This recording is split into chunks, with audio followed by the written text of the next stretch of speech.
여러분 안녕하십니까. 생방송으로 보내드리는 긴급편성, 저희들 오늘도 1월 1일 여러분들을 위해서 새로운 소식으로 준비했습니다.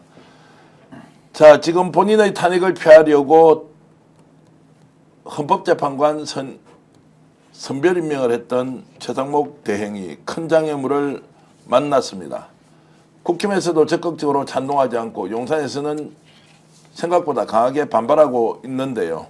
과연 본인이 지금 결정했던 선별 임명의 해법이 뭔지, 이에 대한 논란 한두 가지가 아닌데 제대로 짚어보는 프로그램이 없었습니다. 오늘 긴급편성에서는 이 문제에 대해서 과연 어떤 해법을 가지고 선별 임명 문제를 헤쳐나가야 하는지 집중적으로 논의를 해보겠습니다. 김종욱 정치학 박사 오셨습니다. 어서 오십시오. 네, 안녕하세요. 김종욱입니다. 새해 복 많이 받으십시오. 신용환 전 윤석열 캠프 정책총괄지원실장님 오셨습니다. 네, 어서 오십시오. 안녕하세요. 복 많이 받으세요. 박관천 전 청와대 민정수석실 행정관님 오셨습니다. 어서 오십시오. 네, 안녕하십니까. 오늘 복권사서 꼭 당첨됐어요. 자, 복권 사서 꼭 당첨되라라는 말씀, 예, 알겠습니다. 방송 시작하자마자 무려 5,500분이 지금 들어와 계신데 여러분 다 반갑고 고맙습니다. 이렇게 방송 정말로 휴일인데도 이렇게 여러분들 와주셔서 고마운 말씀 드리고요. 더 건강하길 기원합니다. 유재니님 감사드리고요. 그리고 지금 댓글 중에는 또 저희들을 비난하고 힐난하는 분도 계십니다. 혹시라도 우리 방송의 진행을 방해하기 위해서 댓글 부대에서 오셨다면 미리 좀 나가 주시길 제가 말씀드립니다. 그렇다고 해서 우리가 방송의 방향을 바꿀 리도 없고, 두 번째는 지금 누군가의 기획에 의해서 댓글 이렇게 적극적으로 참여하지 않습니까? 그 참여하는 사람에게도 전혀 도움이 되지 않는다. 지금은 민심이 무엇인지, 그리고 대한민국이 어떤 선택을 하는 것이 국가 발전에 도움이 되는지 생각해보면 그 시간에 댓글 달아서 우리를 공격할 것이 아니라 오히려 이 일을 저지른 사람들에게 엄중하게 문책하고 경고하고 비판하고 법적 처벌을 받아야 한다라고 조언해 주는 것이 더 옳다라는 말씀을 드리면서 오늘 방송 시작하겠습니다. 자, 김선호님, 박경희님, 러첸님, 그리고 김종혁 강사님 고맙습니다. 영신님, 플라이님, 장경호님, 그리고 로버트킹님 고맙습니다. 자, 영두님도 오셨고요. 코스모스님, 장성진님, 그리고 바람과 구름님. 장성진님께서는 캡처해서 신고하겠다고 합니다. 내란 선동하는 사람에게 캡처해서 신고하라고 정청래 국회 법사위원장이 그런 이야기를 했는데요. 자료를 다 모아놓고 있다가 내란 수계가 어떤 식으로든 사법 처리되는 시점에 내란을 선동하거나 내란을 찬양하는 사람도 반드시 법적 처벌이 뒤따를 수 있다는 것, 그렇게 알고 우리도 대응을 하면 좋겠습니다. 이장님 고맙습니다. 최은미님 고맙습니다. 자, 전부 탄핵합시다. 이제 이런 이야기가 있습니다.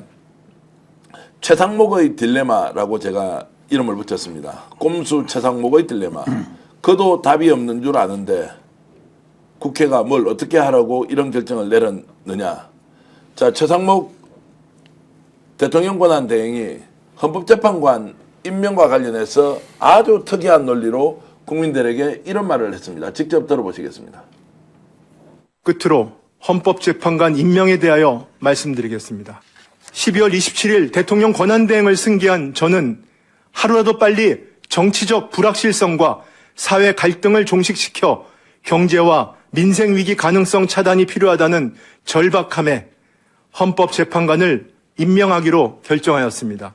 다만 여야 합의를 통해 헌법재판관을 임명해온 헌정사의 관행을 강조한 전임 권한대행의 원칙을 존중하고 그간 진행되어 온 여야 간 임명 논의 과정을 고려하여 여야 간 합의에 접근한 것으로 확인된 정계선, 조한창 후보에 대해서는 오늘 즉시 임명하되 나머지 한 분은 여야의 합의가 확인되는 대로 임명하겠습니다. 자, 이제 저렇게 했습니다. 오늘 아침 1월 1일인데 특이한 일이 벌어졌습니다. 용산 대통령실에서 정진석 비서실장을 비롯한 실장, 수석들이 일괄 사표를 내겠다라고 해버렸습니다. 자, 이거 어떻게 지금 해석해야 합니까? 핫워터에서 농담 하나 드리면 예. 1월 1일 아침에 통상 뭐를 하냐면 청와대 같은 경우에 지금 용산 어떻게 되는지 모르지만 대통령 주재 신년 떡국 할애를 합니다. 육군 그러니까 군의 3스타 이상, 그러니까 차관급 이상 해서 장관급까지 하고 끝났을 때 옛날에는 이제 대통령 금일봉도 주고 이런 게 있었습니다. 아마 그런 저기가 없어서 허탈해서 그런지 제가 하도 어이없어서 지금 농담을 드렸는데요. 네.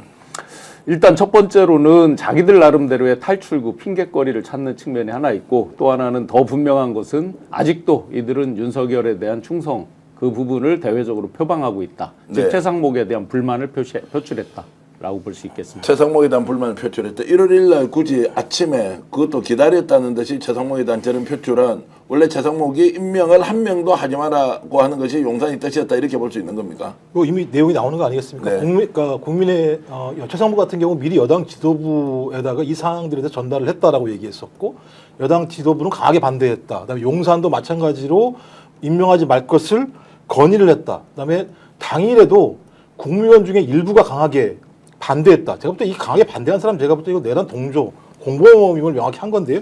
이 정도 상황에도 불구하고 최상목 권한대행이 헌법재판관을 임명한 건 저는 최상목이든 용산이든 소위 자기의 생존과 명분이라는 두 가지를 다 가지려고 하는 행태들인 거죠. 그러니까 매우 비겁한 행태들 중에 하나입니다. 최상목이 뭐라고 얘기했습니까? 권한대행의 권한대행이기 때문에 권한을 행사할 수 없다고 얘기했는데 권한을 지금 다 행사하고 있는 상황이에요.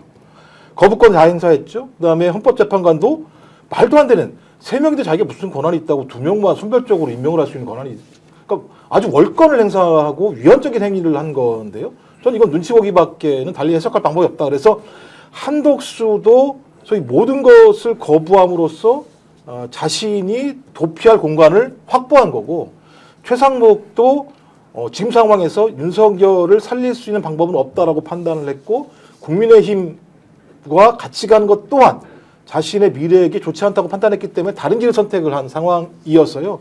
저는 결론적으로 국민의힘과 용산, 그다음에 정부 관료들이 사회 혼란을 야기하고 지연 전략을 펼치려고 했던 그들의 전략적인 합의 자체가 지금 깨지는 상황에 처해 있다.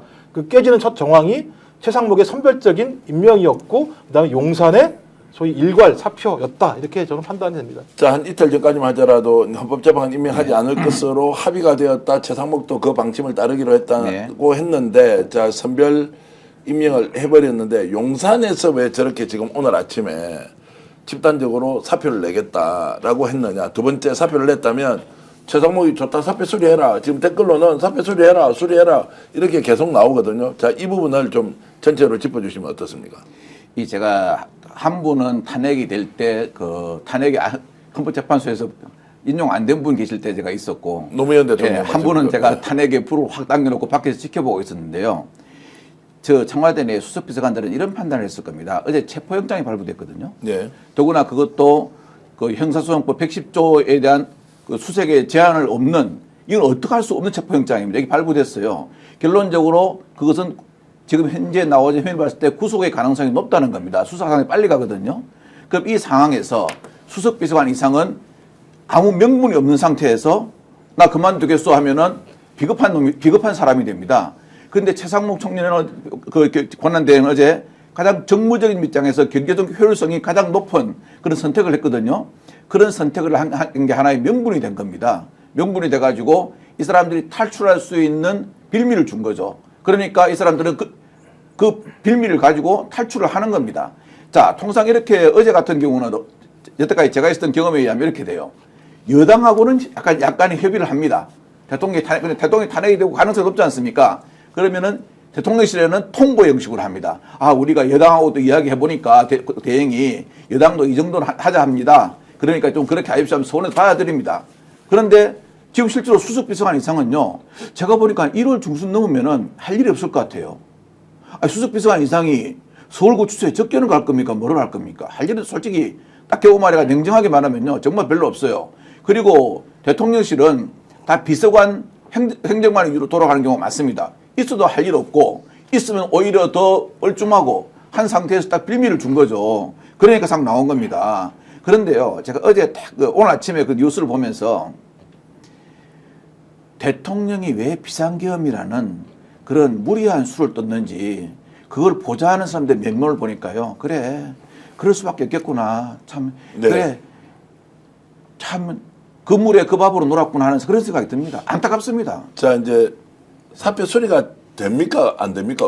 할 수 있는 거죠. 지금 사표 수리 보면 할것 같습니까? 안 할 것 같습니까? 저는 안 한다고 봅니다. 안 한다고 보는데 네, 네. 그러면 헐리우드 액션이다 이렇게 볼 수도 그렇죠. 있고. 지금 이제 자, 진짜 우리가 하기 싫으니까 사회표명에서 사표 받아라고 한 행동으로는 볼 수 있습니까? 아니요, 전혀 그렇지 않고 헐리우드 액션이라고 헐리우드 봅니다. 액션. 지금 이제 행정관님 말씀 이어받아서 보면 예. 자, 이렇게 정말 긴박하고 급박하고 국민들이 억장이 무너내리는 이 비상계엄 하에서 엊그제까지 대통령 비서실 사람들의 존재감이 일이라도 있었습니까? 어떤 목소리나 자기들의 존재 가치를 입증할 만한 어떤 선명한 메시지나 이런 것들을 내는 게 있었습니까? 네. 없었죠. 없죠. 그러다가 갑자기 뜬금없이. 근데 요게 이제 보좌 구조에 이제 답이 있거든요. 자, 대행의 대행까지 갔는데 이 대행의 대행을 누가 보좌를 하느냐? 대통령실 참모들 그리고 총리실 참모들이 같이 보좌를 하고 있죠, 현재. 이 자체가 진짜 비상계엄을 하도록 군인을 다 동원하도록 아무 말도 못하고 아무것도 감지를 못했다고 한다면 그런 참모들이 지금 대행의 대항까지 자기들이 보좌를 한다? 이 구조에서 이미 답이 있기 때문에 진짜 격하게 말씀드리면 그냥 사표 수리하세요. 네. 냈으면 하세요.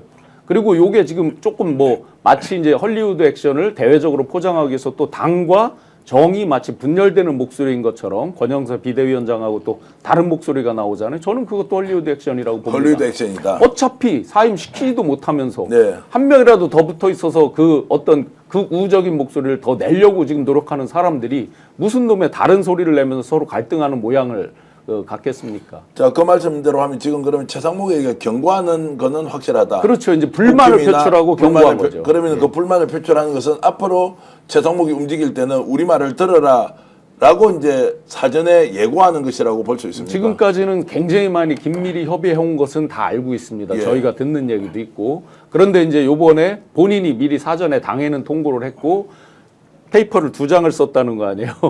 임명하는 것 페이퍼와 임명하지 않는 페이퍼 2개를 네. 써서 들고 갔다는 거. 이건 꼭 제가 어디서 많이 보는 데자뷰 그림인데 연필로 사인했다 이런 거랑 비슷한 얘기죠. 네. 자신이 없던 거죠. 막 고민의 흔적이긴 하지만 그래서 결과적으로 보면 최상목 대행의 대행을 계속해서 자기들 어떤 보좌 그 컨트롤 범위 내에 묶여놓기 위한 강력 경고라고 보여집니다. 자, 조금 전에 말씀하셨던 게 최상목 권한 대행이 어저께 선별 임명을 발표하기 전에 2가지 종류의 문서를 가져갔다. 네. 하나는 전면적으로 거부하는 것과 하나는 선별 임명하는 걸 가져갔다. 예. 그 내용은 취재하신 겁니까? 아니요, 그 언론에 이게 뉴스에 나와 뉴스에 그렇게 이제 보도가 나왔다. 나왔습니다. 예. 나왔다는 것은 마지막까지 이 사람들 결정을 못 하고 있었다는 거고. 예.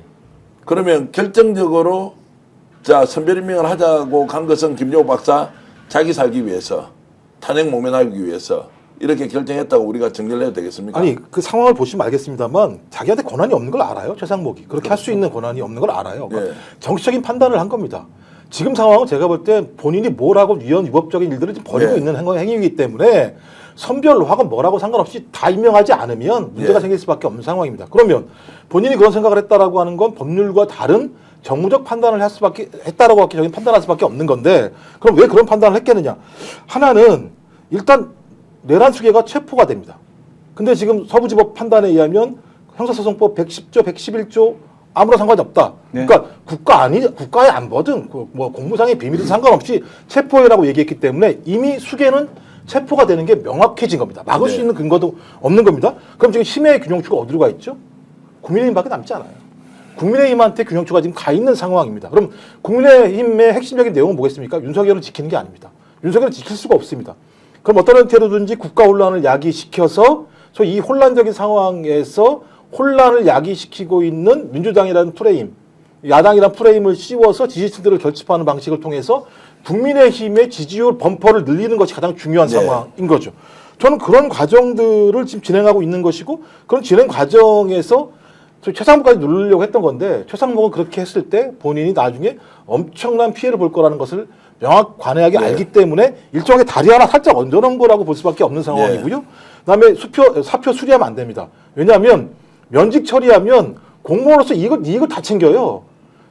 다 수사하게 해야 됩니다. 네. 대통령실에 있는 모든 수석급, 비서관급 비상들 같은 경우도 내란 과정에서 어떤 행위를 했는지에 대해서 다 수사해야 됩니다. 수사를 해서 면직을 통한 이익을 얻지 못하게 해야 됩니다. 최상목이 이것도 만약에 면직을 한다면 이상민이나 그다음에 김용현이나 이런 자들에게 이익을 주거나 동일한 행위들을 또 최상목이 저지른 것밖에 안 되기 때문에 제가 볼 때 이 헐리우드 액션과 모두 상관없이 절대 면직 처분하면 안 된다. 그리고 내란 수사는 엄정하고 처음부터 끝까지 누가 관여됐는지 확인 절차를 다 밟아야 된다 생각합니다. 중요한 지적을 해주셨는데 지금 사표 수리 같은 것이 짜고 치는 고스톱이라면 지금 받아들여서는 안 된다. 지난 내란 과정, 비상계엄 과정에서 있었던 불법에 개입을 했을 가능성이 매우 높은 사람들이 지금 용산 대통령실에 여전히 있다라는 점을 꼭 기억해서 사표 수리가 되지 않아야 한다고 김정욱 박사가 강조했습니다. 자, 우리 청취자 여러분들께서, 시청자 여러분들께서 대대행이라는 말 쓰지 말자고 내날개님이 지적해 주셨고요. 대행의 대행이라는 표현을 왜 사용하는지 모르겠다고 반달님이 주셨는데, 이게 이제 내란 동조범 또는 보수 언론에서 대행의 대행이라는 말을 쓰는 것은 오히려 지금 프레임에 우리가 사로잡힐 수 있다라는 지적이니까 저희들은 이제 최상목 권한 대행은 권한 대행으로 그대로. 하나 말씀드리면 그 얘기를 스피커 최초로 얘기했습니다. 예. 제가 얘기했는데요. 권한대행에 권한대행은 없다. 예, 대통령의 권한대행만 있을 뿐이다. 맞습니다. 쓸데없는 얘기하지 마라. 예. 그러니까 저희한테 뭐라고 하지 마시고 스픽스가 맨 처음에 얘기했습니다. 스피스가 하여튼 권한대행이라고 했는데 그럼 뭐 말씀 잘 알아듣고 이제 저희들 용어 정리 그렇게 더 잘 하겠습니다. 저도 뭐 그렇게 쓴 적이 없는데 어찌됐든 자, 지금 우리가 이제 이 이야기를 하는 것은 어쨌든 정치는 현실이기 때문에 선별임명을 이제 해버렸습니다. 그래서 지금 뭐 사표까지 내겠다라고 용산에 이야기했고 여기에 대해서 강한 유감이다라고 국힘의 지금 권영세 비대위원장은 또 반발을 하는데 뭐 그쪽에서는 싸우도록 내버려 두고 자, 선별임명을 실제로 이제 어떻게 풀어갈 것이냐. 그럼 마은혁 후보에 대해서 하나하나 우리가 한번 시청자 여러분들과 따져보겠습니다. 현재 마은혁 후보는 국회 통과가 됐기 때문에 사실상 헌법재판관이 된 거 아닙니까? 사실상. 내 임명을 대기하고 있는 상태입니다. 대기하고 있는 상태고 거죠. 이 사인이라는 것이 법적 의미가 어느 정도 있는지는 모르겠는데 그러면은 여야가 합의해서 새로운 사람을 추천하라 또는 마은혁 후보를 추천하라라고 하는 것은 마은혁 후보를 임명하겠다는 것이 최상목의 뜻입니까? 아니면 제3의 인물이라도 여야가 합의를 해오라는 것이 본인의 뜻입니까? 저는 최상목은 마은혁 후보에 대해서 임명하지 않겠다 또 앞으로도 않을 거라고 저는 추정을 합니다. 이미 자기 스스로 논리모순에 빠진 것을 되돌려서 내가 이런 논리모순에 빠졌다라고 인정하면서 되돌릴 수가 없다라고 생각을 해요. 이 사람이. 우선 첫 번째로 헌법 위반을 한 게 분명하죠. 자기는 임명하든지 안 하든지 권한만 있어요. 그런데 임명해야 되는 게 맞는 거죠. 그런데 이제 거부도 하지 않고 2명을 선별해서 이제 1명은 하지 않았는데 이것은 삼권 분립 헌법 정신에 기본적으로 정면으로 위배가 되는 거고요. 여야 협의에 달하는 것이 확인되면 임명하겠다 이렇게 말했는데요. 국회에서 통과되는 거 이상의 여야 합의가 있을 수가 없죠. 또 뒤집어서 민주당이든 국민의힘이든 마은혁 후보를 놓고 다시 한번 합의하는 절차를 거칠 리가 없죠. 그리고 지금 임명 대기인분을 예를 들어서 당신 죄송한데 사퇴하고 우리가 다른 사람을 할게 말도 안 되는 소리죠. 더구나 2024년 11월 달에 추경호 당시 원내대표가 여당 1명, 야당목 2명 해서 임명하기로 우리 합의했다. 조속히 처리하기로 했다라고 했습니다. 그 뒤에 이제 이런 비상계엄이 오고 여러 정국이 긴박하게 돌아가면서 못했을 뿐이에요. 그게 약간 지연돼서 했을 뿐이에요. 다 합의가 끝난 사항입니다. 더 이상 뭐를 합의하겠어요. 결론적으로 이 사람은 핑계를 댔고 그 핑계는 굉장한 스스로 논리모순을 갖고 있다는 걸 알아요. 본인이 이런 말을 했죠. 나도 월권했다고 생각한다. 사퇴할 각오가 있다. 그런데 이 사람이 말한 월권이라는 건 뭐예요? 자기가 하지 말았어야 될 걸 했다라고 생각한다고 장관들한테 미안하다는 월권이죠. 제가 생각하는 월권은 더 큰 월권은 자기가 헌법을 위반하는 월권을 했어요. 3명을 다 임명해야 되는데 2명만 임명하는 월권을 했다가 정답이지 국무위원들한테 미안해서 자기가 2명 임명한 게 월권이다. 이건 틀린 월권이죠. 자, 그렇게 보면 지금 이제 어떻게 됩니까? 마은혁 후보는 이 상태에서 네. 국회 최상목 권한대행의 얘기처럼 뭐 합의해 오면 하겠다라고 하는데 합의가 될 가능성도 그다지 높지 않은 것 같고. 이미 합의를 했습니다. 예. 인원수 합의를 했고 예. 대상자에 대해서는 국회 청문회라는 걸 통해서 청문회에서 채택 의결서를 청구해가지고 보냈기 때문에 임명해야 되는 것입니다. 여기서 지금 뭘 더 합의하라는 겁니까? 여기서 합의하라고 말하는 자체가 법률 위반입니다. 법률 위반이다. 예, 법률 위반이고 지금 아까 조금 전에 좀 말씀드린 그 수석급 이상이 사표를 냈죠. 자, 청와대에서 오래 근무해 보신 분들은 거의 다 아시는 분들이 있는데 수석 그러면은 원래 차관급입니다. 그러면 장관보다 이게 아래 급으로 타는데 대통령이 살아있을 때는 권력은 대통령의 거리에 비례합니다. 그러면 경제수석이요, 경제부총리를 갖다가 그렇게 우리 부총리님이 그렇게 안 봅니다. 회의할 때 가보면요. 오면 둘 다 인사하고 어떤 분은 경제부총리가 더 깊이 숙여서 인사를 합니다. 왜냐? 나에 대해서 대통령한테 나쁜 거 좀 이야기하지 말아줘. 좋게만 이야기해줘 하는 게 실제 현실이거든요. 그러면 지금 과연 대통령실 수석급 이상이 최고난 대행을 이거 보자 할 그런 마음이 있는지 저는 거기부터 퀘스천 마크입니다. 퀘스천 마크고 그다음에 다시 여야 합의를 하라고 한다고요? 제가 보기로는 다시 뭘 합의하는지 모르겠지만 합의 안 될 겁니다. 어제 어떤 게 있었냐면은요. 내란 국조특위가 있었습니다. 네. 거기서 가장 다툰 게 뭐냐면 여야 원내대표끼리 내란죄 국정수사 특위로 하자. 안 된다. 내란죄는 기정사실 아니냐. 그럼 좋다. 내란 혐의 국정조사 특위로 하자니까 그거는 이제 혐의가 재판이 발부됐으니까 오케이 하자 했습니다. 근데 기권 반대가 95표나 나왔죠. 그래서 나오다가 이제 여야 원내대표가 좀 다퉜답니다. 아니 합의를 해놓고 이렇게 반대표던지 어떡하냐 그러니까 아무 말 하면서 고개를 절레절레 하는 건 뭐냐면은 나도 어떡할 수가 없어. 네. 그러면 네가 한번 해봐 이 뜻이거든요. 합의가 될 수 없는 걸 합의하라는 것은요. 결론적으로 자기가 말한 이걸 갖다가 임명 안 할 수는 없거든요. 왜냐하면 임명해야 된다는 의무 조항이기 때문에 그러니까 소위 말하는 적정선에서 회피하기 좋은 보류 처분을 한 겁니다. 자, 보류 처분하면 그러면 헌법재판소에서 대통령 탄핵 심판을 8인으로 한다는 걸로 우리가 받아들여야 됩니까? 일단은 8인으로 지금 심리는 계속해서 진행될 수 있는 거잖아요. 이제 나중에 이제 최종 의견 심판하는 부분은 이제 8명이면 8명으로 어쨌든 할 수 있는 거고 당연히 됩니다. 그런데 이제 지금 이게 근본적으로 계속 저희가 이걸 문제 제기를 하는 이유는 임명권자의 성향 그동안에 이제 그 소위 말해서 트랙으로 봤을 때 보수 3명, 진보 3명, 중도 2명 이렇게 이제 분류가 돼 있잖아요. 분류 자체가. 그러니까 잘못하면 지금 3명이 반대를 하면 8명 체제하에서는 위험할 수도 있다. 이 부분에서 이제 사실은 많은 고민들이 시작이 된 거잖아요. 근데 꼭 이렇게만 따라가지는 않을 텐데 저는 이 부분은 이렇게 생각합니다. 2명 임명해서 이제 그분들 바로 일을 시작하잖아요. 그러면 지금 우원식 국회의장이 권한쟁의 심판을 청구하겠다 했습니다. 권한쟁의 심판을 청구할 수 있는 자격이 됩니다. 국가기관 간의 지금 쟁송이기 때문에 가능한 거고 그렇다고 보면 이건 헌법재판소 입장에서 헌재와 직결되는 일입니다. 기본적으로 이제 조사 절차를 거쳐서 60일 이내에 60일 이내 권한쟁의를 청구를 하면 조사 절차를 거쳐서 이제 심의 의결을 하는데 제가 보기에는 이거는 우원식 의장께서 만약에 권한쟁의 청구를 하면 거의 지금 헌법재판 탄핵 가 있는 거랑 빛의 속도로 아마 이거는 권한쟁의를 받아들일 것 같습니다. 그래서 받아들일 것 같습니다. 왜냐하면 자기들 어떻게 보면 헌재가 피해자거든요, 이게. 권한쟁의 직접 당사자는 아니지만 피해자인 셈이잖아요. 임명을 안 함으로 인해서 권익이 침해됐잖아요. 그렇게 본다 그러면 국회도 권익이 침해됐고 헌재도 침해되는 거기 때문에 이걸 마지막 최종 결정을 늦출 이유가 없다. 그래서 탄핵 판결 이전에 권한쟁의를 받아들일 가능성이 아주 농후하죠. 그렇게 보면 최상목이 임명한다가 아니라 임명된다죠, 이건.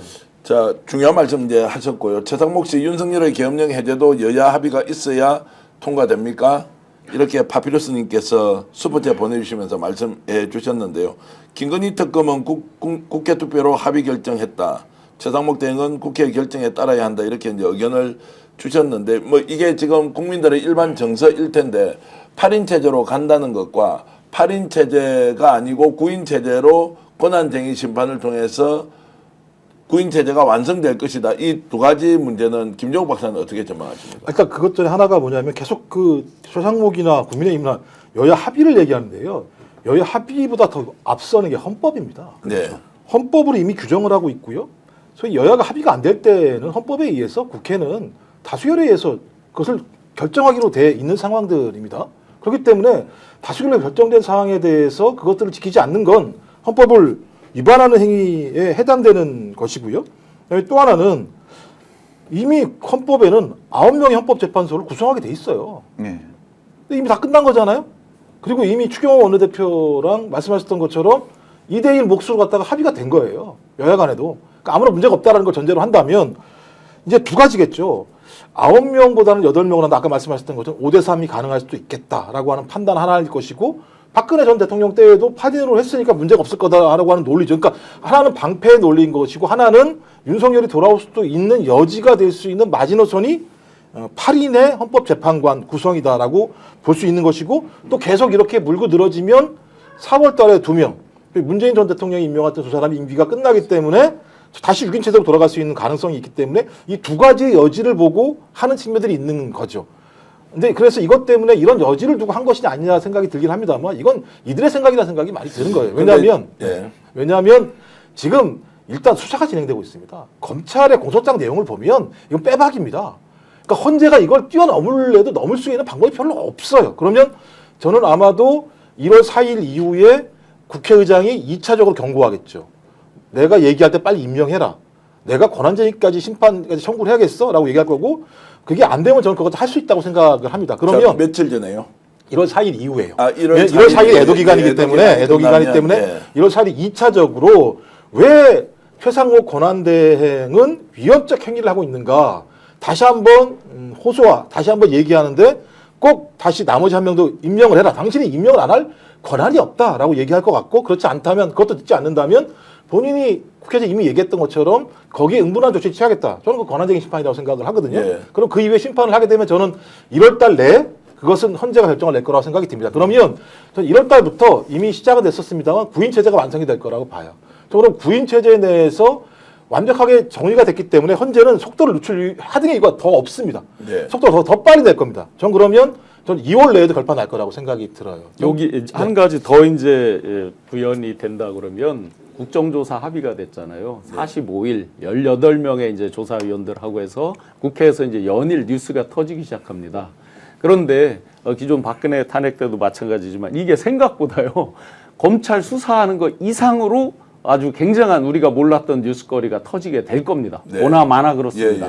예를 들어서 지금은 우리가 이제 예를 들어 수방사령관이나 특전사령관 뭐 방첩사령관 이런 사람들만 불러다가 막 조사를 하잖아요. 근데 그 밑에 급들 실무진에서 네. 나왔던 이런 것들을 예를 들어서 이제 국회에서 증인으로 불러서 하고 그랬을 때 생각지도 못하는 정말 국민적 분노를 공분을 끌어올리게 하는 일들이 많이 나올 수가 있어요. 그러면 최상목 권한대행도 그런 압력에 대해서 더 심하게 느끼고 물러설 뒤에 뒷배가 더 이상 없을 수가 있죠. 자, 그래서 더불어민주당의 박주민 의원이 지금 수단은 여러 가지가 있다. 임명 안 할 수가 없다. 그냥 며칠 못 갈 것이다. 라고 하면서 뉴스 공장에서 얘기를 하던데 저희들 준비한 화면이 있는데 직접 한번 보실까요? 헌재재판관 부분은요. 자, 보십시오. 첫 번째, 여야가 합의가 안 돼서 합의가 된 두 사람만 임명했다 그랬어요. 바로 국회의장이 입장을 냈어요. 오늘. 네. 아니야, 여야 합의됐어. 그렇죠. 내가 중재해서 여야 원내대표 회의했어. 내가 증인이야. 국회의장이 이렇게 얘기했으면 된 거지. 합의가 다 끝났고 의장이 이렇게 얘기했는데 거짓말하는 거예요, 지금 최상목 대행이. 두 번째, 자, 국회 선출 헌재재판관 3명을 대행이 임명할 수 있냐 없냐에 대해서 자, 대법원 임명할 수 있다는 취지로 얘기했죠. 헌법재판소 우리 헌법에 대한 최종적이고 가장 권위가 강한 해석기관이에요. 아무 문제 없다 그랬죠. 국회 입법조사처 아무 문제 없다 그랬죠. 헌재재판관 후보 3명 이번에 선출된 3명 다 문제 없다 그랬죠. 국민의힘하고 지금 국무위원들만 문제 있다고 얘기해요. 근데 이걸 또 언론들이 받았으니까 마치 논란거리가 돼요. 논란 아니에요. 그러니까 사실 오늘 좀 아쉽지만 그래도 헌법재판관 일단 2명은 임명이 됐고 남은 1명은 임명하게 만들 다양한 방법이 있어요. 법적 수단이나 이런 것들이 있어. 자, 저 얘기는 이제 시원하더라고요. 박주민 의원이 저렇게 얘기하니까 있어요. 혹시 우리가 논쟁의 중심에 있어서 반대 의견도 존재하느냐라고 하는데 그건 논쟁의 가치가 없는 것이다라고 딱 규정을 해버리잖아요. 아니, 저게 시원한 게 아니고요. 예. 이미 우리 유튜브 보시면 또 다 아는 내용들이에요. 예. 실제로는 다 아는 내용을 종합해서 얘기한 거예요. 근데 그걸 언론이 이상한 프레임을 만들어내고 있는 거죠. 그러니까 제가 볼 때는 이 언론 자체가 여전히 저는 무엇 때문에 저렇게까지 원래대로라면요. 박근혜 때 탄핵이 되면요. 언론 싹 돕니다. 실제적으로. 네. 근데 지금도 저렇게 예를 들면 뭉개고 있는 걸 보면 저 사람들이 왜 저런까지 행동을 하는 거지? 그러니까 저는 언론도 가스라이팅 당했나에 할 정도의 상황인 거예요. 그러니까 돌아올 수 있다라고 믿는 인간들이 있다고 보는 거예요. 일부. 지금 그 한 명을 임명 안 하는 거 있지 않습니까? 네. 여지유수를 남기는 거는 저는 그래서 왜 여지유수를 남기냐를 곰곰이 생각해 보니까 몇 가지 좀 가능성이 있는데 첫째는 뭐냐면은 이제 대통령이 체포되는 건 맞아요. 윤석열 대통령이. 근데 이 사람이 구속이 될 것인가 안 될 것인가에 그 조그마한 가능성을 믿고 한 명을 일단 남겨둔 겁니다. 왜냐? 구속이 안 되면은 4월 18일 되면 2명이 바뀌거든요. 2명이 바뀌면 다시 6인 체제가 되잖아요. 그러면은 탄핵을 의결하더라도 7인 체제 이상 돼야 논리상 문제가 없잖아요. 그 이후에 하나 임명하려고 놔뒀을 수도 있는데 지금 죄송하지만 수사의 속도는 2,500cc로 가고 탄핵의 속도는 1,500cc로 갑니다. 제가 보니까 아까 우리 김 박사님 말씀하신 것처럼 1월 안으로 구속 여부가 결정될 겁니다. 결정되면은 이건 제가 보니까 임명할 가능성이 높습니다. 그럼요. 예, 구속이 되면은 이건 임명할 가능성이 높고요. 아까도 우리 위원장님 국정조사 말씀하셨는데 국정조사는 제가 보니까 이게 국정조사가 뭐냐면은 여야가 합의된 국정조사가 있습니다. 네. 아니면 한 개 다수당이 밀고 나가는 국정조사가 있고요. 야당이 밀고 나가는 국정조사는 뭐 누구 나와라 하면은 각 자료 내라 그러면은 각 정부기관에서 몰라 이럽니다. 그럼 안 되거든요. 근데 요거는 합의는 됐습니다. 네. 근데 어떻게 할 것 같냐? 제가 보기로는 이 많은 관계자들이 재판을 앞으로 지금 현재 수사를 받고 있고 향후 재판을 받을 가능성이 많아서 또는 재판 계류 중이라서 이건 형사소송법상 제 방어권을 보장하기 위해서 저는 출석 안 할 겁니다. 이렇게 해가지고 공전을 돌릴 가능성이 많고요. 그 다음 뭐냐면 저는 지금 저 용산의 꼼수가 이건 절대 안 먹히는 꼼수입니다. 네. 근데 용산의 꼼수는 이건 맞습니다. 4월 18일까지만 탄핵을 뭉개자 구속 안 되면은 뭉개면은 뭐냐 한 명이 추가로 임명되죠. 그럼 또 어떤 게 있냐면은 공판 절차 갱신을 해야 됩니다. 왜냐면은 이쪽에 지금 변호인들 별걸 다 우기지 않습니까? 정말 저는 저 사람들 사법고시 합격한 거 맞나 싶어요. 별걸 다 우기는데 이 사람 나와가지고 야, 이 한 명이 재판관에 새로 왔는데 이 재판관한테도 우리는 여태까지 정심사한 거 다시 전부 다 해봐야 되겠다. 그걸 공판 절차 갱신이라고 그러거든요. 네. 또 그걸 또 주장할 겁니다. 하지만 이번은 말입니다. 다른 거하고 다릅니다. 명백하게 내란죄가 이건 딱 떨어져요. 오죽하면은 그 법대로만 주장하는 이순영 판사도 제가 참 특정인의 이름을 대서 죄송한데 수색영장에다가 110조하고 111조 단수조항을 배제하는 그걸 썼겠습니까? 판사가 네. 오죽하면 그걸 썼겠습니까? 이제는 제발 좀 정신 차리시고 웬만하면요 마지막 자존심을 지켜주시기 바랍니다. 4월 18일 날 헌법재판관 두 사람이 임기가 종료되는 걸 전제하고 용산에서 머리를 쓰고 있다면 머리에 문제가 있는 것인지 그 사람의 문제가 있는 것인지 제가 사실 구분이 잘 안 돼요. 정신에 문제가 있는 거죠. 그러니까 지금 사태 파악을 전혀 못하고 있다는 이제 생각이 드는 것이고 아니, 지금 그렇게 가면은요. 예. 그렇게 가면 윤석열은 절대 못 돌아와요. 코난행 시절인데 계속. 그렇죠. 야, 지금 정치 상태예요. 그냥 예. 그냥 예. 임기 말까지 지금 정치 상태인 거고. 예. 그냥 최상목이 민주당이 거기에 탄핵하지 않는 이상은 그냥 최상목 체제인 거예요. 그러니까 참 바보 같은 진짜 바보 같은. 그러면 대한민국이 도대체 뭡니까? 어떻게 되는 겁니까? 자 그러니까 이제 이런 부분은 워낙 예상치 못한 방식으로 접근을 하니까 설명하기도 굉장히 어렵다. 논쟁이 아니라 일방적 주장인데 그 주장의 가치가 일고도 없는 일이 매일 벌어지고 있으니까 어찌됐든 지금 마은혁 후보 같은 경우에는 임명을 할 수밖에 없다는 것이고 그 시기는 구속이 되면 임명할 것이다. 예. 또는 네, 네. 고난쟁의 심판을 통해서도 임명할 수밖에 없을 것이다. 네. 굉장히 자, 빠르게. 굉장히 빠르게 된다는 것은 뭐 그러면 한 상식적이죠. 1월 1월에 나올 수도 있죠. 1월에 날 쟁점이 거의 없으니까. 구인 체제로 헌법재판소에서는 이제 탄핵 심리가 계속 진행된다, 될수 있죠. 속개된다. 절차적 하자가 아무것도 없어요. 네. 아무것도 없다. 아무런 것도 없기 때문에 이것을 이행하지 않는 것 자체가 위헌적인 행위들을 하는 거기 때문에 네. 가면 갈수록 최상목이 깨질 수밖에 없는 상황이 될 수밖에 없습니다. 자, 그러면 우리가 여기서 이제 마은혁 후보를 임명할 것인지 말 것인지 여야 합의를 최상목이 요구했지만 우리도 이것을 토론할 가치가 별로 없다. 임명 안 할 수 없는 상황이다. 이렇게 제가 지금- 정리를 하고 넘어가겠습니다. 제가 지금 스피스 시청자분들이나 국민들께 한마디 좀 드리고 싶은 거는 정말 저도 어떤 때는 막 화가 나고 혈압이 오릅니다. 그 대통령 측 변호인들이 말하는 거 주장하는 거 보면은 정말 저거는 형사소송법 기본도 안 본 거, 네. 좀 큰 책 말고 작은 책도 안 본 것 같습니다. 근데 국민들 여러분들께서 그거에 대해서 절대 화내고 분노하지 마십시오. 제가 지금 헌법재판소나 사법부의 딱 자세를 보면요. 그래, 떠드는 건 떠드는 거고 우리는 법대로 간다. 딱 그겁니다. 요번에 준비결 절차에서 딱 그 헌법재판관이 한 말이 있습니다. 연계해달라고 뭐 기록에 방대하고 뭐 우리는 그것도 못 받고 변호인도 못 받다 하니까 알겠습니다. 충분히 알았고요.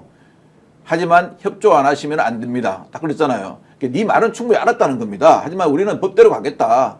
당신 주장할 건 해라. 이 말이거든요. 네. 그렇기 때문에 국민들께서 좀 이렇게 올해는 화를 좀 가라앉히셨으면 합니다. 저도 하도 어이가 없어서 화가 나서 화를 가라앉히시라고 그랬는데 네. 화가 나서 하나 지적하지 않을 수가 없습니다. 국무회의, 지금 장관들의 태도예요.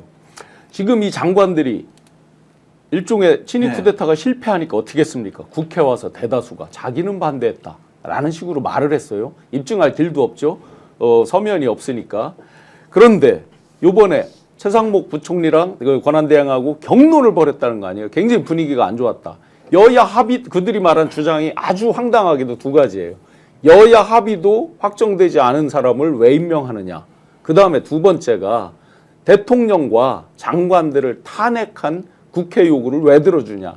이 두 가지거든요. 그렇다면 여기서 이 논의를 그대로 인정한다고 하면 이들은 다 대통령의 친위 쿠데타에 대부분 찬성했다는 뜻이네요. 이런 논리를 펴는 사람들이 반대했을 리가 맞아요. 없잖아요. 네. 그런데 왜 국회 와서는 다 줄줄이 자기는 반대했다. 황당한 소리를 하냐고요. 진짜 반대했다 그러면 지금 이런 논리를 펼 수가 없는 거잖아요. 네. 지금 이 순간에도. 예. 이게 그들을 지배하고 있는 인식이고 용산 참모들 수석들 마찬가지다. 그렇기 때문에 최상목 거기에 또 최상목 권한대행의 답이 가관입니다. 나도 월권을 인정한다. 사퇴할 각오가 되어 있다. 이렇게 말을 했어요. 그들이 월권이라고 말한 건 아까 말씀드렸듯이 자기가 임명하면 안 되는데 두 명을 임명한 걸 월권이라고 말했죠. 그러면 본인은 강력히 반대했다고 말을 했잖아요. 반대한 사람이 이런 말을 왜 합니까? 자, 우리가 이제 속도를 좀 더 내보겠습니다. 일단 이제 새롭게 마은혁 후보를 임명하는 그 선택을 할지 말지 좀 두고 보기로 하고요. 안 할 수가 없을 것이다라는 건 일단 결론을 1차로 내겠습니다. 자, 특검, 쌍특검에 대해서 지금 이제 거부권 행사를 했습니다. 김종욱 박사. 네. 자, 이거 그러면 이제 국회에서 제의해야 되지 않습니까? 예. 자, 200명 이상 찬성할 가능성이 있다, 없다. 이것은 지금 어떻습니까? 제가 볼 때는 만만치 않다는 생각이 만만치 들어요. 않다. 이 부분 관련해서는 그러니까 저 다른 건 모르겠습니다만 쌍특검 문제와 관련해서는 딱 한 가지입니다. 그냥 위헌적이라는 거예요. 다른 게 없어요. 위헌적이었던 우리의 원칙이기 때문에 그러니까 이 쌍특검이라는 부분들과 관련해서 우리가 최대한 이것을 막아내야지만 지지층들을 결집시킬 수 있는 최소한의 마지노선으로 생각하는 예. 겁니다. 그래서 두 가지겠죠. 내란 범죄에 대한 수사권 자체를 특검이라고 하는 야당의 권한에 넘기지 않겠다라는 거 하나이고, 그다음에 또는 김건희라고 하는 사람과 관련해서 어떤 형태로든지 저는 김건희 특검법에 대한 국힘 내부의 반응 자체들은 거의 맹신적인 추정이라는 생각이 들 정도의 상황입니다. 왜냐하면 대통령은 버려도 김건희를 못 버리겠다는 거랑 마찬가지 상황이잖아요. 제가 볼 때 지금 상황을 보면 그런 느낌들이 분명히 있거든요. 상황 자체는. 그럼 아마 최대한 끌어모을 거라 생각이 저는 듭니다. 15일 정도, 그러니까 뭐 아직 기한은 없습니다만 네. 민주당은 이제 끊임없이 소위 200석, 8명, 그러니까 플러스 8을 만들기 위해서 노력을 할 거라는 생각이 드는데 저는 시간은 좀 걸리겠습니다만 저는 넘어가는 시점이 올 거라고 봐요. 자, 윤석열이 구속됐습니다. 네. 이제 감옥에 가 있는 상태에서 김건희 특검, 내란 특검 정리정돈하고 대선으로 가야 되는 거예요. 자, 대선으로 간다면 국힘이 털어낼 거 털어내야 된단 말이에요. 그럼 내란 특검하고 김건희 특검은 털어내자라고 하는 사람이 108명 중에서 8인만 나오면 되지 않습니까? 아니, 그러니까 털어내지 말아야 되는 거죠. 이들은요. 제가 아까 예. 사회 혼란을 야기시켜서 이 사회 혼란의 죄는 우리만 있는 게 아니야. 야당도 가지고 있어라고 한 사회 혼란을 야기시키면서 최대한 뒤로 지체시켜내는 이 두 가지 전략들이 작동을 해야만 국민의힘은 힘을 가지고 앞으로 정책 활동할 수 있는 겁니다. 윤석열은 중요하지 않아요. 소수 의견이긴 하지만 국힘 내에서 네. 과반이 동의를 해야 한다면 어렵지만 8명 정도 동의하는 것은 이제 이거 완전히 보수정당 괴멸시켜야 된다. 새롭게 만들기 위해서, 재탄생하기 위해서는 이번 기회에 절연을 선언하자라고 8명 정도는 나올 수 있는 거 아니냐라는 생각이 좀 드는 거예요. 거꾸로 이제 지금 그 진행자님이 말씀 주신 게 오히려 발목을 잡는 지금 현상이 되는 것 같습니다. 예. 우리가 희망 회로를 돌려보면 두 가지가 있을 것 같아요. 지난번에 198명 그야말로 이제 굉장히 근접한 적이 예. 있어요. 김건희 특검에 관한 한. 그 다음에 체포 또 그에 따른 구속 등등이 이제 연이어서 일단 뭐 구속은 뒤에 일이고 체포라도 정상적으로 집행된 다음 이때 이제 여야가 다시 협의하는 절차들이 또 있겠죠. 과정들이 있겠죠. 그래서 약간의 그 가능성을 더 희망으로 돌려보는데 한 가지 여기서 결정적으로 발목을 잡는 게 그 다음에는 이제 조기 대선이라는 게 오는 거예요.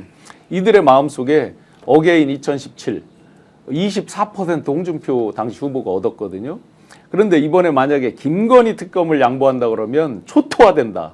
그래서 완전히 보수 개멸로 간다라는 걸 그들이 잘 알고 있는 거예요. 네. 그래서 오히려 198명 마지노선을 거꾸로 더 넘어가지 못할 경우가 있겠다. 자기들을 위해서 다 판단하는 사람들이기 때문에 이게 국민과 국가적 대의와 이런 것들에 1도 관심이 없기 때문에 자기들이 만약에 김건희 특검을 통과시켰을 때 황당한 것들이 막 터져 나온다라는 걸 알기 때문에 오히려 더 방어적 보수적으로 대응할 수 있다. 자, 특검 재의결한다. 통과 전망 어렵다고 보십니까? 제가 그 단적인 한마디로 신랄하게 좀 잘라볼까요? 예, 예. 좀 말을 좀 거칠게도 좀 이해해 주십시오. 예, 거친 방송입니다. 예. 국힘 의원들은요, 윤석열이 죽고 내가 안 죽는 수는 있지만 김건희가 죽으면 나도 죽는다는 수가 많은 것 같습니다. 예. 왜냐하면은 참 이런 제가 이거 누군지는 다 공개 안 하겠지만 명태균 사태 일어나고요. 제가 그쪽에 있는 위원들로부터 상당히 좀 몇 분들로부터 전화를 받았어요. 이걸 어떻게 하면은 어떻게 대처하면 될까라는 거에 대해서. 근데 대부분의 사람들이 다 국힘 측에서 그 내부에서 분위기를 보면요. 나 뺐지는 윤석열 때문에 다른 게 아니고 김건희 때문에 다른 네. 거야 라고 말하는 생각을 하고 있는 사람도 많습니다. 즉 김건희 특검이 터지게 되면은 보수의 계멸을 가져온다는 어떤 그 불안감이 많고 또 실은 사실이 그렇습니다.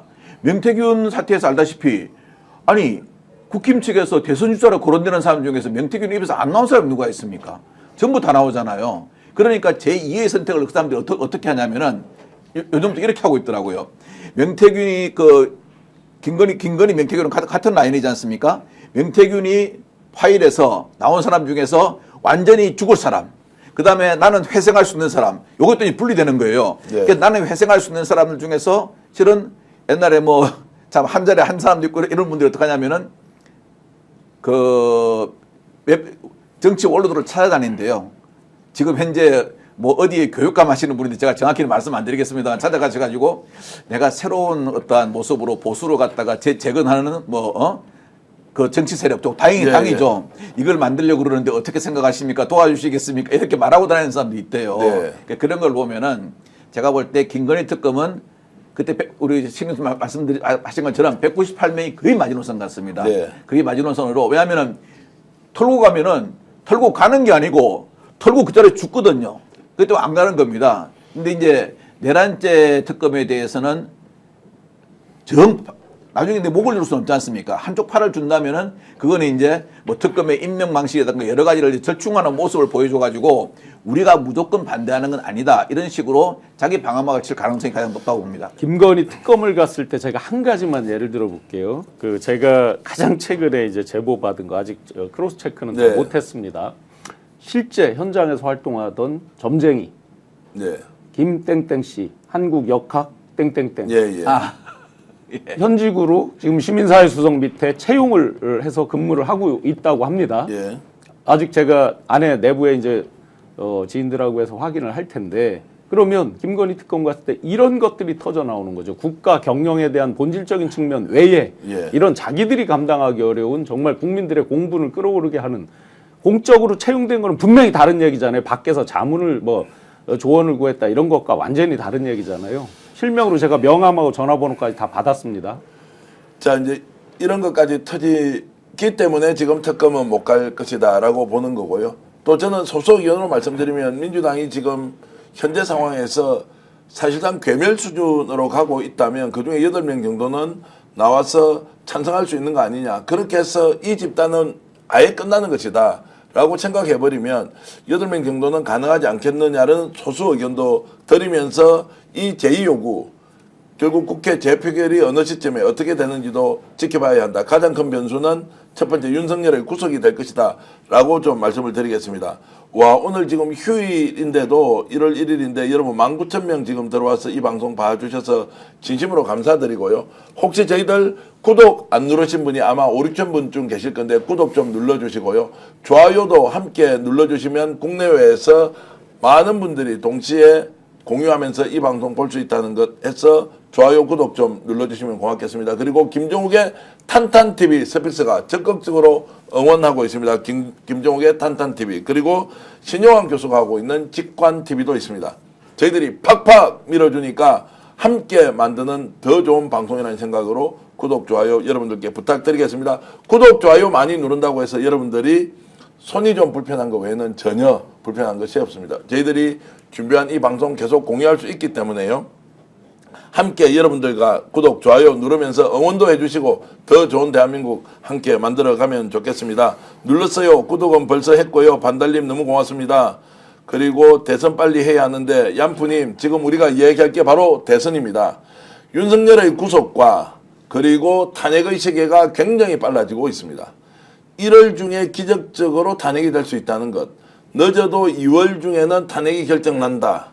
그러면 2월에 탄핵이 결정난다는 전제하에 60일 내에 대통령 선거가 치러져야 합니다.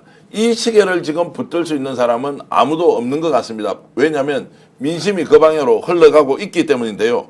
오늘 저희들이 처음으로 탄핵이 눈앞에 다가왔다는 전제로 2025년은 탄핵이 눈앞에 다가왔다.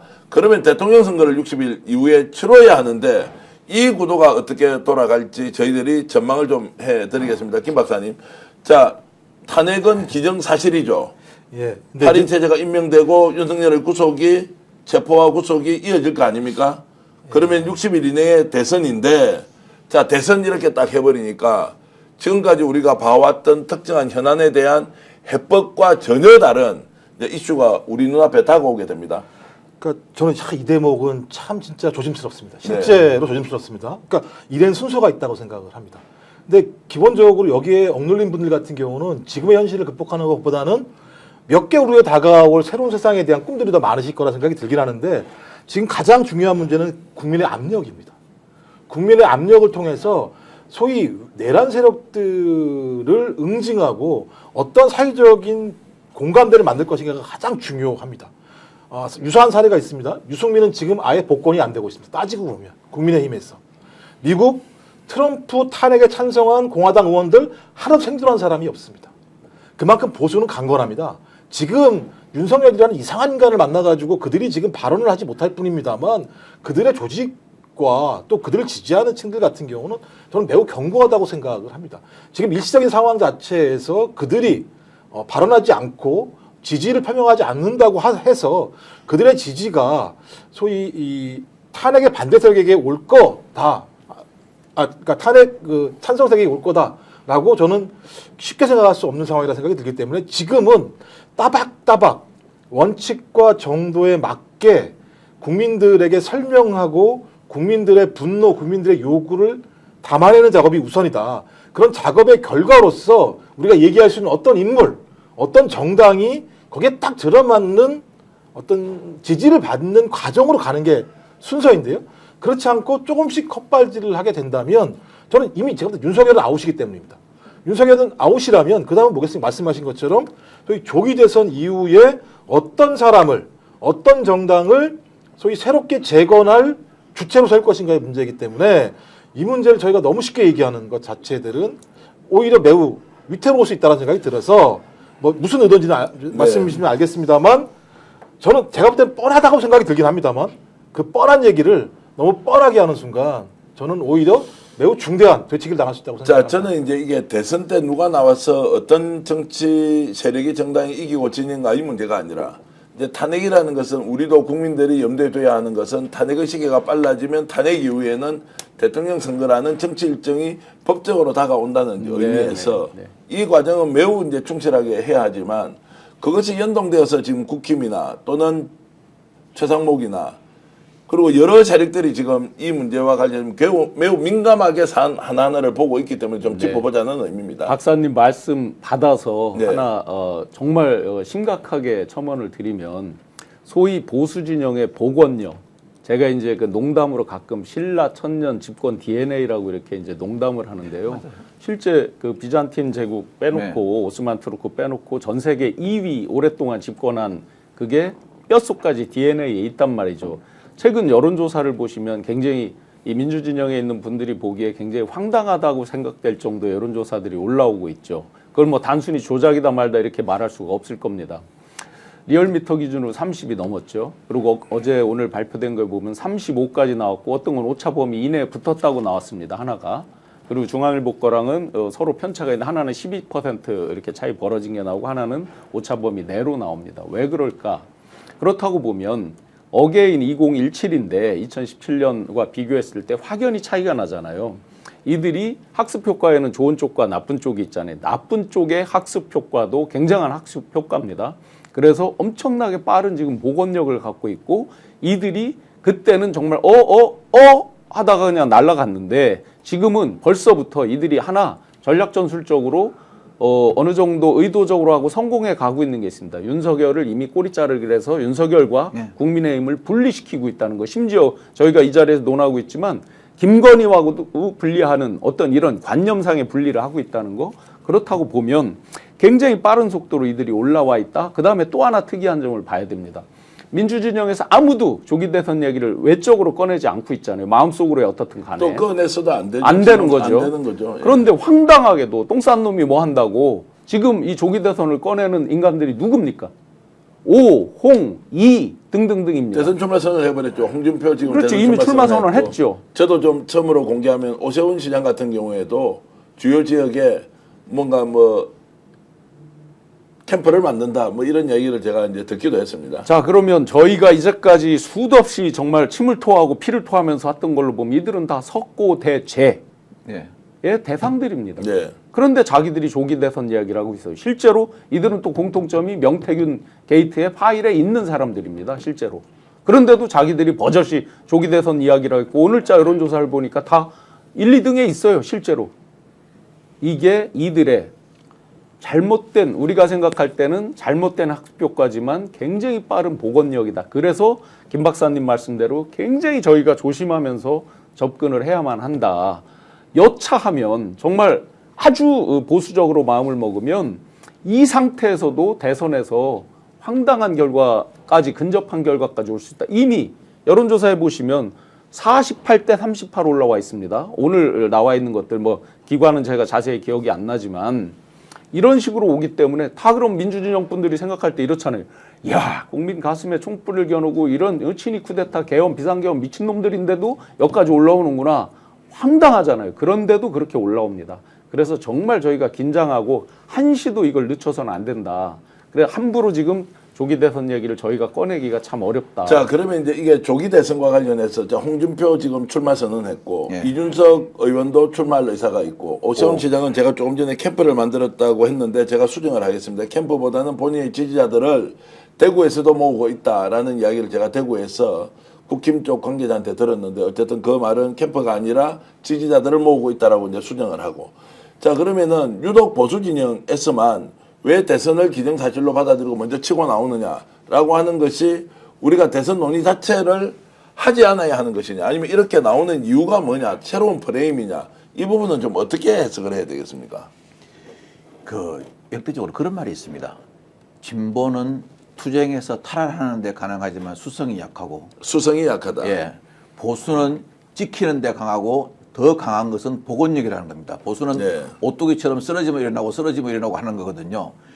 자, 우리 한번 생각을 해봅시다. 옛날에 차떼기당이라는 게 있었죠. 그때 바로 천막당사라는 걸 일으켜가지고 바로 복원해가지고 정권력을 이어갔습니다. 얼마나 참 우리가 차에 실린 현금을 차체 주는 거 보고 얼마나 국민들이 그랬습니까? 근데 이 사람들은 지금도 그 추억을 가지고 있습니다. 가지고 있는데 요번에는 아마 좀 어려울 겁니다. 어려운데 그나마 보수가 살 수 있는 길은 딱 한 가지 길이 있습니다. 한 가지 길은 뭐냐면은 우리 흔히 그런 말이 있습니다. 백척간두 진일보라고요. 지금은 차떼기당보다 더 백척간두에 가 있습니다. 보수에서 특검 있지 않습니까? 전격적으로 받아들이면서 이걸 밝히고 여기서 국민의 심판을 받으면서 그래도 아니 저희 친족도 그런 분이 있습니다. 제가 시골 내려가면 싸웁니다. 야 그래도 윤석열이가 이유가 있어서 했겠지 하고 싸우는 그 오리지널 골수보수도 있거든요. 그 사람들의 지지를 얻으면서 반성하는 모습으로 다시 우리가 흔히 그런 말 있지 않습니까? 예전에 그 대구 수성구에서 그 민주당에서 국회의원 나오신 분이 있어요. 똑똑하신 분이요. 사람들 다 그래요. 땡땡이가 최고니 그 사람 찍어야 돼. 그런데 그럽니다. 딱 투표장 앞에 갈 때까지는 그 사람 찍어야지 그럽니다. 근데 투표장 안에 들어가서는 뭐라고 그럽니까? 도장을 딱 들고 그래도 내가 어찌 빨갱이를 찍노 하면서 팍 찍고 나옵니다. 이제 이런 표라도 얻으려면요. 참 속된 말이지만 이런 표라도 얻으려면은 진정 반성하고 다시 한번 국민에게 정 안 되면은 구걸하는 표라도 끌어모아야 됩니다. 그래야 그게 보수가 살 길입니다. 여기 명태균 패러독스를 다시 한번 얘기 안 할 수가 없습니다. 지금 조기 대선을 가장 원하는 게 누굴까? 저들의 프레임으로는 민주당에서 이재명 대표 2심 3심 나기 전에 빨리 여기서 민주당에서 지금 밀어붙이고 서두른다 이렇게 말하죠. 아닙니다. 조기 대선을 가장 원하는 건 오홍이입니다. 맞습니다. 명태균 게이트. 자, 조기 대선이 펼쳐질 때 이들이 후보 레이스로 들어가면 수사가 현실적으로 사실상 중단되잖아요. 우리 네, 관행이 그렇죠. 했잖아요. 아니 그럽니다 원래. 예. 그걸 노리는 거죠. 그러면 예. 정상적으로 지금 조금 이렇게 지연되면서 갔다? 검찰에서 다 기소 대상들 아닙니까? 다 기소상들이죠. 그렇게 보면 지금 조기 대선을 가장 원하는 건 이들이 프레임으로 거꾸로 민주당에다가 엎어 씌우고 있지만 속마음으로는 이분들, 지금 거론되는 이분들, 심지어 이준석 대표 같은 경우는 국힘 내에서 제휴하고 싶은 사람이 누구냐라고 물으니까 안철수라고 답을 했습니다. 그리고 지나왔던 과거 안철수 씨와의 어떤 이런 트러블에 대해서 사과하겠다 이런 말도 했어요. 황당한 얘기들이죠. 이 탄핵 국면에서 도대체 이 사람들이 정신이 있는 건가 없는 건가. 자, 그러면 이제 우리도 지금 대선 이야기를 하니까 우리 구독자들도 굉장히 민감하게 이렇게 의견을 주고 계세요. 지금 뭐 그걸 논할 시점이냐. 논할 시점 아니라고 당연히 생각하죠. 그러나 이게 이제 탄핵이 기정사실로 받아들여질 경우에 정치 일정이 이렇게 간다는 것이고, 제가 지금 이제 최상목 권한대행의 이런 좀 비정상적 행위에 대해서 민주당이 왜 적극적으로 탄핵이라는 단어를 쓰지 않고 일단 좀 말미를 주고 기다려보자고 하느냐. 이게 지금 당연히 지금 국무위원들 다 탄핵해버리자라고 하는 것이 민심을 그대로 바트는 것이기도 한데 좀 관망하고 있는 게 있지 않습니까?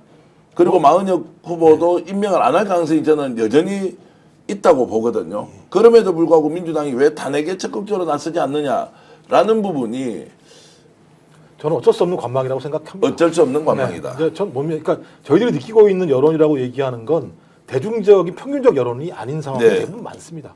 그 매우 분노한 분들, 그다음에 매우 고관여층들의 이야기들이 중심적으로 나오는 상황들입니다. 근데 그 상황 자체가 전체 상황을 대변한다고 볼 수 없는 상황이기 때문에 민주당 입장에서도 그런 분들의 발언이 아프기도 하고 세기도 할 것이고 그렇게 하지 않음으로써 본인한테 제기될 비판들을 분명히 알고 있습니다만 그렇게 진행돼서 속도를 낼 수 있는 사안이 아닌 측면들이 꽤 있는 거죠. 왜? 민주당은 야당입니다. 저기는 여하간 권한 대행이가 뭐건 권력을 가지고 있는 집단들이기 때문에 그것들을 막아낼 수 있는 많은 방편과 수단들을 가지고 있는 상황입니다. 그리고 가장 중요한 건 국민의 마음이 익숙했을 때 그 파괴력은 매우 대단해지는 상황입니다. 근데 지금 상황은 어떤 형태로든지 단계적인 과정들을 밟아서 어떤 결과에 도달하라고 하는 전 여론들이 더 높다라고 민주당은 판단하는 것 같습니다. 그런 측면에서 당장 지금 하고 싶지만 예를 들면 1월 4일까지 애도 기간이라면 1월 4일까지 애도하는 마음을 가지고 가신 분들의 마음들을 우리가 충분히 받아안을 필요가 있다. 그럼 1월 4일 이후에 저희 우리가 항공 참사 문제와 관련된 민주당의 대안적 입장과 함께 또 아주 강력한 어떤 내용으로서 내란 집단에 대한 응징 이 두 가지 칼들을 1월 4일 이후부터 이제 제시할 수 있는 측면들이 분명히 있겠죠. 저는 그런 과정들에 대한 고심들이 묻어나오고 있는 것이 지금 모습이라는 생각이 들어요. 그래서 마음만 같으면 진짜 그냥 한 번에 양단을 하고 싶죠. 예. 진짜 말도 안 되는 짓거리를 하는 집단들이니까요. 저는 하지만 그런 속도들에 대한 어떤 내용들보다는 매우 안정적인 질서의 개혁을 요구하고 있는 국민들도 꽤 많다라는 측면도 우리가 소위 고민할 수밖에 없다는. 자, 지금 우리 이제 동시 접속하고 있는 시청자 여러분들이 한 13,000분 정도 계신데 여러분은 어떻습니까? 지금 탄핵 다 한꺼번에 모아서 5명 다 탄핵해버리자라고 가는 것이 맞느냐? 아니면 최상목 권한대행에게 조금 시간을 두고 뭔가 상황이 진행되는 것을 살펴보자. 지금 서두를 일 아니다. 두 사람 임명됐으니까 조금 유보적으로 볼 수밖에 없는 것이 현실 정치 아니냐라는 의견 중에 전자로 보고 탄핵을 다 해버리자라는 쪽을 1번으로 보고요. 그래도 시간을 두고 조금 지켜보자는 쪽을 2번으로 두고 있다면 여러분 1번과 2번 어떤 의견인지 한번 쭉 올려주시면 저희들이 소개를 좀 해드릴까 합니다. 탄핵하자, 올 탄핵하자, 5명 한꺼번에 탄핵하자, 헌법재판관 임명하라. 자, 1번이 지금 계속 많이 올라오고 있고요. 2번이 간혹 있긴 한데 1번, 2번. 자, 그러니까 제가 이런 말 하기 힘든 거예요. 아니 좀 말씀을 해주시라고 아니, 이게 적극적으로 제가 참여하시는 진짜- 분들과 또 의견을 내지 않는 우리 구독자들이 자 지금 대선 이야기 하더라도 굉장히 민감하게 반응을 하시고 그 다음에 탄핵을 다 하자고 하는 의견이 저도 그렇긴 하지만 왜 그러면 민주당이 이게 더 유보적이냐라고 하는 것은 현실 정치에서 고려해야 될 사안이 생겼다라고 이제 보는 것인데 제가 욕을 먹더라도 예. 저는 2번으로 해야 되는 게 민주당의 현실이라고 생각을 예. 합니다. 그 이유를 현실적으로 말씀을 드리겠습니다. 지금 우리나라는 국무위원 정수는 21명이 돼 있습니다. 대통령과 국무총리 그리고 19개 장관이 됐기 때문에. 그런데 현재 15명입니다. 최상목 씨를 탄핵할 경우에 어찌됐든 국무회의 자체를 못하는 건 아닙니다. 11명 이상이 참석하면 할 수 있는 거니까 할 수는 있는데 소위 헌법에서 말하는 구성요건 15인에서 30인으로 보한다라고 되어 있거든요. 88조에 그렇게 되어 있는데 그러면 15인 밑으로 사실상 떨어지는 꼴을 우리가 우리 손으로 만드는 격이 됩니다. 저는 네. 분명히 굉장히 과격하게 처음에 얘기를 했습니다. 제 심정도 그렇습니다만 현실에서 제가 좀 전에 이제 여론조사 지금 올라오는 것들을 얘기를 했잖아요. 이 여론조사가 옳다 그르다 민의를 다 반영한다 아니다를 떠나서 전체적인 흐름을 만들어갑니다. 그러면 이들이 지금 논리로 내세우면서 밀어붙이고 있는 게 입법 독재다, 민주당 독재다 이 부분을 어거지로 자기들이 지금 쿠데타한 건 생각지도 않고 그 부분을 밀어올리면서 한 번만 더 저희가 어떤 무리수를 쓰듯이 나왔을 때는 대대적으로 그 부분을 공세를 펼 것이고 아까 우리가 의아해하는 게 있잖아요. 여전히 조중동을 필두로 한 그 소위 말하는 레거시 미디어라는 데서 이상한 스탠스들을 취하고 있습니다. 네. 이게 확 돌아서 계속해서 이상한 스탠스, 더 격한 스탠스로 나올 가능성도 높습니다. 그래서 체포 과정이 있기 때문에 체포 때 이제 변곡점을 찍고 또 최상목 권한대행이 입장 바뀌고 이런 것들을 보면서 서서히 어떤 숨통을 조우는 이런 형식을 취해야 된다고 생각합니다. 자, 시청자 여러분들의 의견은 1번이 압도적으로 많습니다. 지금 최상목 탄핵 그리고 나머지 국무위원들도 탄핵하자. 어떤 분들은 대통령 구속시키고 나서 탄핵하자. 뭐 이런 의견까지 있고 탄핵 의견이 압도적으로 많다는 걸 말씀드립니다. 계속 여러분들과 토론하고 논쟁하겠습니다. 무엇이 맞는지 다른 의견 존중하겠습니다. 그리고 더 좋은 결론을 내기 위해서 시간이 허락하는 만큼 계속 여러분들 의견을 청취하겠습니다. 딱 한 가지만 예, 나오는 글 중에 그런 게 있는 것 같습니다. 경제 때문에 탄핵하면 안 된다. 저는 이 말에 동의하지 않습니다. 네. 경제를 복원시키기 위해서라도 빨리 직무정지 상태에 대한 어떤 결단을 내려야 됩니다. 예. 그러니까 해외에서 바라보는 건 뭐냐면 당신들이 내란을 잘 막아냈고 민주적 절차에 따라서 따박따박 민주주의 원리를 지켜나가고 있는 상황인데 내부의 그런 논란 때문에 소위 직무정지 상태의 불예측성이 강화되는 것 자체를 우리는 당신들을 신뢰할 수 없다라고 얘기하는 거거든요. 네. 저 그래서 지금 계속 최상목이나 이런 자들이 경제가 위험하다, 위태롭다, 경제가 위태로운 이유는 탄핵을 지켰기 때문이다. 이런 식의 논리에 휘둘리지 않으셨으면 좋겠습니다. 해외에서 바라보는 시각, 경제가 안 좋은 건 국내 문제는 이미 안 좋았던 거고요. 네. 소위 세계와 연동되어 있는 경제 차원에서 해외가 바라보는 건 빨리 직무정지 상태를 어떤 형태로든지 민주적 절차에 의해서 정리를 해라는 얘기이기 때문에 그 문제는 경제랑 아무 상관이 없는 내용이에요. 아까 발표할 지금 때 말씀하신 거는 그 네. 윤석열 대통령에 대한 탄핵 말씀하신 거죠? 탄핵을 빨리 결정해야 된다는 거는 그게 무슨 말씀이세요? 최상목 아니 그러니까 윤 대통령에 대한 탄핵을 빨리 결정해야 우리가 이게 정치가 아, 그쵸, 안정화된다. 그쵸, 그렇죠. 네, 저도 네, 그겁니다. 네, 네, 혹시 그 말씀- 혹시 또 시청자들이 아, 예, 그 말씀 드리는 최상목하고 헷갈릴까 최상목 봐. 이제 탄핵과 윤석열의 탄핵은 이제 다르게 이제 가고 예, 있는데 예, 예. 어쨌든 여러분들의 의견은 1번이 압도적으로 많다.